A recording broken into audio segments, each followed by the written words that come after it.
اپر اور لوئر وزیرستان کی ضلعی انتظامیہ اور اسپورٹس ڈپارٹمنٹ کے تعاون سے مختلف علاقوں میں کھیلوں کے فروغ، ثقافتی بندھن، اتحاد و اتفاق، بین القبائل ہم آہنگی، امن و بھائی چارہ اور مادر وطن سے محبت کو فروغ دینے کے لیے گرینڈ اسپورٹس فیسٹیول کا آغاز کر دیا گیا ہے۔ فیسٹیول کے افتتاحی تقریب وانا اسپورٹس اسٹیڈیم میں شاندار آتش بازی سے کی گئی، جس میں ڈسٹرکٹ پولیس آفیسر فرمان اللہ اور ڈسٹرکٹ اسپورٹس آفیسر شیراز وزیر مہمان خصوصی تھے۔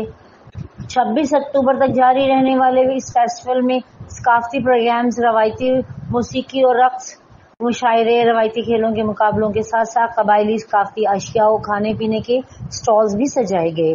ڈسٹرکٹ اسپورٹس آفیسر شہراز وزیر کا کہنا ہے کہ گرینڈ ایونٹ میں 136 فٹ بال ٹیمیں، 120 کرکٹ ٹیمیں اور والی بال کے کھلاڑی حصہ لیں گے۔